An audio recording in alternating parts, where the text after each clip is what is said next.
Everyone, welcome back to my channel and I hope you are doing extremely well. मैं भी बहुत अच्छी हूँ और बहुत दिनों बाद फाइनली वो दिन आ गया कि मैं कोई डर्मेटोलॉजिस्ट से ट्रीटमेंट लेने वाली हूँ। Either it will be hydra facial और मेडी फेशियल। मैं आप लोगों को पूरा बताऊँगी कैसे प्रोसेस होता है, क्या रिक्वायरमेंट्स है, किसको कराना चाहिए, किसको नहीं कराना चाहिए। तो इसलिए मैं आज एकदम रेडी हूँ और मैं अपने सबसे ट्रस्टेड डॉक्टर के पास जा रही हूँ। फर्स्ट ऑफ ऑल, अगर आपको नहीं पता, मेरी स्किन बहुत ज़्यादा एक्ने प्रोन थी। यहाँ पे मैं पिक्चर भी लगा दूँगी। बहुत ज़्यादा मेरी स्किन की बुरी हालत है एंड अभी आप जो देख रहे हैं, मैंने कोई मेकअप नहीं किया, सिर्फ ब्लश और लिपस्टिक लगाया। तो मेरे इतने सारे फेस की कंडीशन के बावजूद मेरे पास आज इतनी अच्छी स्किन है। It's all because of that doctor जिनसे मैं आज ट्रीटमेंट लेने वाली हूँ। वो मेरी बहुत ज़्यादा ट्रस्टेड है क्योंकि ये फेस जो मैंने अचीव किया, ये जो स्किन मैंने अचीव किया, ये सब उनके वजह से ही हुआ है। सो आई ट्रस्ट देम। इसलिए मैंने सोचा कोई भी और से मैं फेशियल या फिर कोई ट्रीटमेंट नहीं कराऊंगी, सिर्फ उनसे ही कराऊंगी। तो इसलिए आज मैं जा रही हूँ एंड आपको पूरा स्टेप टू स्टेप पता लगेगा कि कैसे कैसे प्रोसेस होता है। तो चलो फटाफट से चलते हैं और आपको वहीं पे मिलते हैं।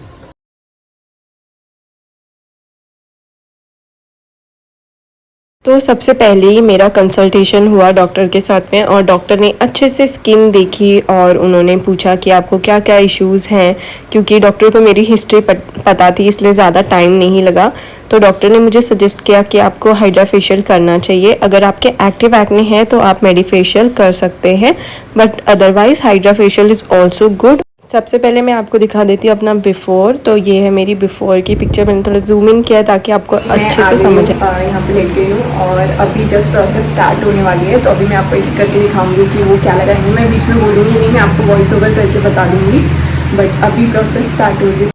तो सबसे पहले वो एक हेडबैंड लगा देते हैं और आइस पे ये आइस में डिप की हुई कॉटन लगा देते हैं। उसके बाद सेटाफिल क्लेंजर से पूरे फेस को अच्छे से क्लीन करते हैं ताकि मेकअप और डर्ट पूरा क्लीन हो जाए। उसके बाद ही वो अपना कोई प्रोसीजर स्टार्ट करते हैं। वाइप ऑफ करके चालू होती है एक्चुअल प्रोसेस। तो सबसे पहले क्या होता है, ये हमारे आइस के कॉर्नर पे और नोज़ के कॉर्नर पे, माउथ अराउंड अच्छे से वैसलीन लगा देते हैं क्योंकि फर्स्ट स्टेप ही इनका होता है केमिकल पील।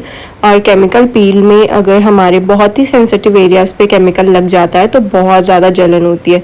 तो ये केमिकल पील वो 3 मिनट्स के लिए रखते हैं और उन्होंने कहा था अगर आपको एक्सेसिव इरिटेशन हो तो मुझे बता देना, बट एज सच मुझे कुछ नहीं हुआ। तो फिर उन्होंने इसको वाइप ऑफ कर दिया आफ्टर 3 मिनट्स और उसके बाद ही उन्होंने तुरंत में आइसिंग कर दी ताकि स्किन को थोड़ी सी राहत मिल जाए, कुछ भी इरिटेशन ना हो। फिर उसके बाद वो अच्छे से फेस को वाइप ऑफ करके एकदम फेस ड्राई कर देते हैं और उसके बाद चालू होती है एक्सफोलिएशन की प्रोसेस। इसमें इनके पास एक पेन टाइप का टूल होता है जिसमें कुछ सैंड टाइप के पार्टिकल्स होते हैं और उसको वो कंप्लीट फेस पे रन करते हैं जिससे डर्ट और पोल्यूशन डीप लेयर से निकल जाती है। मुझे इसको देख के मतलब मुझे ऐसे लग रहा था कि हल्का हल्का कुछ चुभ रहा है, एकदम भी ऐसे नहीं था कि सहन ना हो, बहुत ही लाइट था। और उसके बाद उन्होंने उसका पूरा डस्ट ऑफ कर दिया। प्रोसीजर बिल्कुल भी पेनफुल नहीं था, भले ही आपको देखने में लग सकता है, but it was very light process. उसके बाद फिर से उन्होंने आइसिंग कर दी ताकि फेस पे जो भी थोड़ी थोड़ी पंचिंग टाइप की फील हुई है वो थोड़ा सा काम डाउन हो जाए। अच्छे से वाइप ऑफ कर देते हैं वो लोग आइसिंग करने के बाद। फिर उनकी मशीन से प्रोसेस स्टार्ट होता है। ये फर्स्ट मशीन जो है ये हाइड्रोलिक टाइप की मशीन थी, इसमें पानी टाइप का लिक्विड था और फिर ये स्किन को पंच करके से थोड़ी सी स्किन ऊपर खींच रही थी और फिर ऐसे इन्होंने पूरे फेस पे किया। पेन बिल्कुल भी नहीं हो रहा था, मतलब थोड़ा सा ऐसे पिंचिंग टाइप का फील हो रहा था। तो भले ही आपको ये पिंचिंग टाइप का दिख रहा है बट इसमें कुछ भी पेन नहीं हो रहा था। थोड़ी सी स्किन पुल आउट हो रही थी बट ये ऑल ओवर फेस इन्होंने किया। इसमें मतलब मुझे ऐसी एक्सपेक्टेशन थी कि जो भी प्रोसेस हो रहे हैं वो नेक तक होंगे, बट नेक तक नहीं होता है, सिर्फ फेस होता है और फेस की जो अपनी कॉन्टोर लाइन होती है उसके बस एक पार्ट नीचे तक ये होता है। बट इन्होंने ये वाला प्रोसेस जो ये पुल और पिंच वाला जो प्रोसेस है ना, ये पूरे ऑल ओवर द फेस किया था। इस पूरे प्रोसेस में आप एक्सपेक्ट कर सकते हो कि मतलब पूरा फेशियल आपको 45 मिनट्स में होगा। उसके बाद ये लोग जो भी वो लिक्विड टाइप का था उसको अच्छे से फेस में मसाज करते हैं और उसके बाद नेक्स्ट स्टेप में जाते हैं। पहले इन्होंने पूरा वाइप ऑफ कर दिया और फिर इन्होंने लगाई ये सिरम, इसको वो लोग सिरम बोल रहे थे। इसको इन्होंने ब्रश से अप्लाई किया पूरे ऑल ओवर द फेस और उसके बाद में नेक्स्ट स्टेप स्टार्ट किया। उनको मशीन्स कोई चाहिए थी तो उन्होंने मुझे बोला कि आप थोड़ी देर वेट करो। ये मिडवे था, यहाँ तक मुझे कोई रिजल्ट्स नज़र नहीं आ रहे थे, बट मैंने सोचा कि चलो वेट करते हैं, एंड तक देखते हैं कि क्या बनता है। उसके बाद ये लोग के पास जो मशीन थी उससे ये लोग स्टार्ट करते हैं। तो मशीन में ऐसे होता है कि 3 सेटिंग्स पे वो आपके पूरे ऑल ओवर फेस पे मसाज टाइप करता है। फर्स्ट नॉर्मल टेम्परेचर होता है, फिर हॉट टेम्परेचर होता है, फिर एक कोल्ड टेम्परेचर होता है। तो वैसे ही ये वाली मशीन थी, इसमें उनके मशीन में टाइमर सेट था। 10 मिनट्स या 20 मिनट्स आई थिंक ये पूरे ऑल ओवर द फेस करते हैं।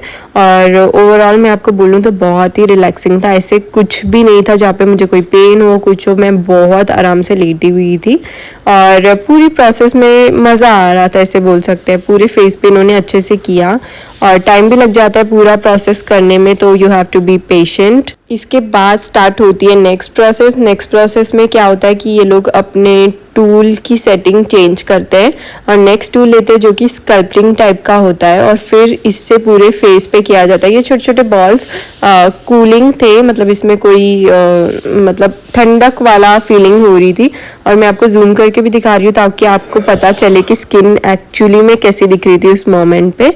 और कोई रेडनेस कोई इचीनेस कुछ भी नहीं हो रहा था उस मोमेंट पे भी नहीं और उसके बाद भी नहीं। फिर इस टूल से उन्होंने पूरे all over the face sculpting करी और इससे ये अपवर्ड डायरेक्शन में कर रहे थे। आई थिंक जो इसके एक बेनिफिट होता है हाइड्रा फेशियल का कि ये आपके फेस पे रिंकल्स एंड ऑल कम करता है, तो इन्होंने स्कल्पटिंग टाइप का उससे किया और फिर से ये सेटिंग में आ गए। फिर ये वाली मशीन से फिर से उन्होंने हॉट टेम्परेचर में किया, तो इससे पूरा मतलब जो मशीन से रेडिएशन निकल रही थी वो थोड़ी सी हॉट निकल रही थी।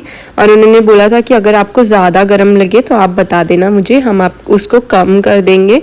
तो ये भी ओवरऑल बहुत ज़्यादा रिलैक्सिंग था क्योंकि मतलब ऐसे लग रहा था कि जैसे कोई गरम स्पॉन्ज लेके आपके फेस को अच्छे से वाइप कर रहा है, which was also very nice. और इस भी प्रोसेस में कोई भी पेन नहीं था, कुछ भी फील नहीं हो रहा था, बस एक थोड़ा सा गरम गरम ऐसे लग रहा था कोई गरम स्पॉन्ज से आपके फेस को वाइप ऑफ कर रहा था। पूरे फेस पे इन्होंने किया, नेक पे इन्होंने नहीं किया, जैसे मैंने आपको बताया सिर्फ एक कॉन्टोर लाइन इन्होंने करी थी। तो वैसे ये वाली जो लाइन है ये कॉन्टोर लाइन बस इन्होंने की थी, नेक पे नहीं किया गया। इसके बाद इनकी जो नेक्स्ट प्रोसेस होती है इसमें इस मशीन में भी पंचिंग टाइप का ही फील हो रहा था। ये मतलब छोटे छोटे स्पॉट लेके फेस को रेडिएशंस दे रहे थे और जैसे कि आप मशीन में देख सकते हैं ये बस ऐसे फेस पे हर एंगल पे लगा के उसको मीन्स आधा सेकेंड या 1 सेकेंड रख रहे थे और उसके बाद उसको चेंज कर रहे थे। आई डोंट नो इस वाले मशीन के स्पेसिफिक क्या बेनिफिट्स है, बट ये वाला मशीन भी उन्होंने इंक्लूड किया था हाइड्रा फेशियल में। Let's talk about the benefits. तो बेनिफिट्स इसमें उन्होंने बोले थे कि आपकी स्किन थोड़ी सी टाइटन होगी, पोर्स थोड़े से श्रिंक होंगे और mainly it will work on the hydration क्योंकि बहुत सारे स्किन को डीप हाइड्रेशन की नीड होती है। तो इस वाले पूरे प्रोसीजर से आपकी स्किन थोड़ी सी हाइड्रेटेड होगी। एंड ये लास्ट स्टेप था, इसमें ये कोल्ड सेटिंग पे यूज़ करता है ताकि एकदम स्किन रिलैक्स हो जाए। It's same like a icing.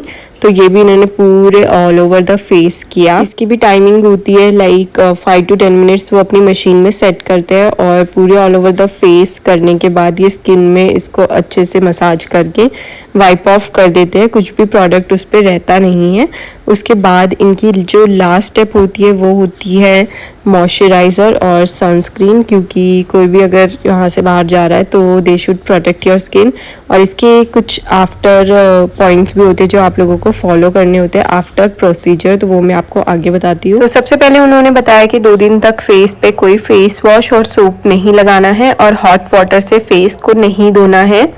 सन से स्किन को प्रोटेक्ट करना है और 2 दिन तक आपकी स्किन थोड़ी सी सेंसिटिव रह सकती है तो आपको उसको बस थोड़ा सा प्रोटेक्ट करना है, मॉइस्चराइज करना है और आपकी स्किन एकदम परफेक्ट हो जाएगी। वैसे तो कुछ भी रेडनेस और कुछ भी ऐसी चीज़ नहीं थी, बट 2 दिन तक I kept it like that only. और मैं अब आपको दिखाती हूँ मेरा फाइनल रिजल्ट। ये वो लोग सनस्क्रीन लगा रहे हैं क्योंकि सनस्क्रीन लगाना इज़ वेरी इंपॉर्टेंट। हर 2 घंटे में आपको सनस्क्रीन लगाना है अगर आपने कोई भी प्रोसीजर करवाया है। तो ये है मेरा फाइनल लुक बिफोर आफ्टर, मैं दोनों आप लोगों को दिखा रही हूँ। आप लोग खुद देख सकते हो कि क्या डिफरेंस आया है स्किन में, थोड़ी सी ब्राइटन। बात कर लेते हैं लास्ट टॉपिक पे कि मैं सजेस्ट करूँगी हाइड्रा फेशियल या नहीं।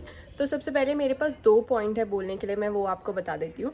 तो फर्स्ट ऑफ ऑल ये फेशियल ने मुझे कॉस्ट किया है 2500, मतलब it was a collaboration, but ये अगर फेशियल आप करवाते हो तो it would cost you 2500, first point, ठीक है। फिर सेकंड पॉइंट, मुझे अपने फेस पे एकदम कोई वाव इफेक्ट नहीं दिखा, ठीक है। इट वॉज प्रिटी नॉर्मल, मतलब फेस थोड़ा सा ग्लोइंग हो गया था, और मे बी इसने मेरी स्किन की हेल्थ को इम्प्रूव किया है जिसके रिजल्ट्स विजिबल नहीं हैं। This was my second point. तो मैं ये आपको सजेस्ट करूँगी कि इफ़ आप इसके सेशंस ले सकते हो, क्योंकि इसका हर सेशन 20 डेज़ में होता है, and you have to take 4 to 6 session to know completely कि ये कैसा वर्क कर रहा है या कैसा वर्क नहीं कर रहा है। मतलब एकदम वाव रिजल्ट्स चाहिए तो आपको 5 से 6 सेशंस लेने पड़ेंगे। तो मैं पर्सनली प्रिफर नहीं करूँगी इसके सेशंस लेना, क्योंकि ये 2500 का है, और अगर हम 6 सेशन लेते हैं तो कहीं तो 10-12 हज़ार इसके हमारे आराम से लग जाएंगे, जो कि मैं नहीं इतना इन्वेस्ट करना चाहती। अगर आपको भी ऐसे रिजल्ट्स चाहिए तो आप और भी अच्छे ऑल्टरनेटिव सर्च कर सकते हैं rather than spending this much money. But if you are really interested, आपको एक बार ट्राई करना है तो ज़रूर से ट्राई करना, क्योंकि खुद का एक्सपीरियंस खुद का ही होता है। जब हम लोग खुद कोई चीज़ को एक्सपीरियंस करते हैं तभी हमें समझ में आता है कि वो हमारे लिए कितना बेनिफिशियल है। तो that's it for today's video. I hope you liked it. If you like it, don't forget to subscribe to my YouTube channel, and I'll see you in the next one.